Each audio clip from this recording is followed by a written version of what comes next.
Chicago Network is on the air. Hello, everybody. I am Ryan Yannishatis, and it is time to focus. We're going to focus on the Northwestern Wildcats and their matchup with the Indiana Hoosiers at Martin Stadium, the temporary home for Northwestern for the next couple seasons.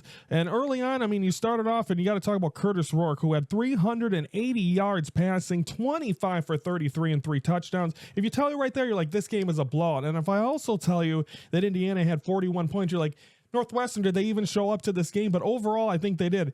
Let's talk about the defense by Northwestern. I was very impressed by early on in this game. They went for it on 4th down at Indiana, couldn't get it. Nice stop by the Northwestern defense. Then Anto Saka able to get it. And again, I've talked a lot about it. The announcers have talked about it. He's been really strong. He missed one game earlier on in the season, but got a sack to be able to stop them from having to punt.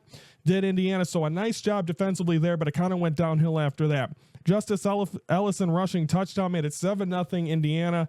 Cam Porter returning, how huge it has been for him. That bye week definitely helped him getting back out onto the field and getting Northwestern their first touchdown against Indiana, tying the game. Miles Cross had a touchdown catch, 14-7 in the lead of Indiana. Jack Olson got a Northwestern field goal, 14-10, still staying in it.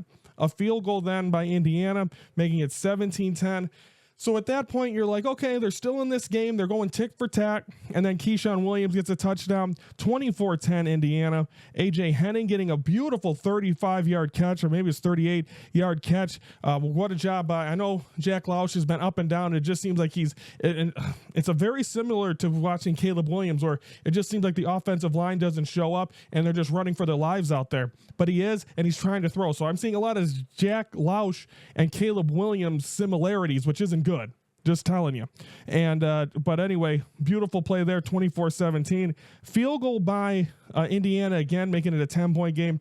A.J. Henning able to get the touchdown, making it a 27-24 game. And at that point right there, you're like, they need to stop. The defense needs to stop if this team wants any chance of coming back, and they didn't at that point. Tyson Lawson had a touchdown, and so did Zach Horton for Indiana, and they win at 41-24, and the 6-0 in Indiana, they're talking about possibly in the newly expanded college football playoff.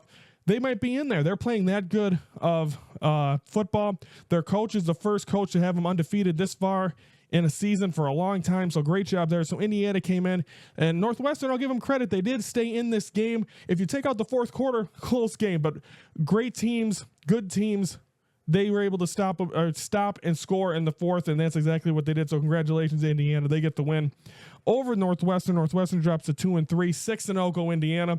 Now Northwestern shifts gears. They're going to be at Maryland Friday night, so a short week. Friday night football tomorrow night. Yes, I'm getting it right. The right day. It's Friday, October 11th, and they're going to be at Maryland on Fox. I believe it's a 7 o'clock kickoff, so should be exciting to see some Friday night football. Northwestern needs to win. That's the first time David Braun has had back-to-back losses this season, or as a coach in 2 years. So the last 2 weeks. Let's not make it 3. Let's see if the Northwestern can get a W over Maryland at Maryland, 7 p.m. on Fox. Friday night. So tomorrow night football for Northwestern. So you don't have to wait till Saturday. Tomorrow night, then you don't want to see them lose 3 in a row. Let's hopefully see this team play a little bit better here tomorrow night. We'll have a focus. Next week, we're going to be back. I know I said last week, but again, I wanted to do the preview for the Blackhawks. So Tuesdays, we're back. Northwestern next Tuesday will focus on their Friday night game against Maryland coming up. So everyone, have a great night here on the Thursday. Tomorrow, we're focusing on the Bears game. They're in London against Jacksonville. We'll have a preview of that coming up tomorrow to close out the week. That'll do it for us. I'm Ryan Yannishatis from the Hello Chicago Network, and we are the focus of Chicago sports.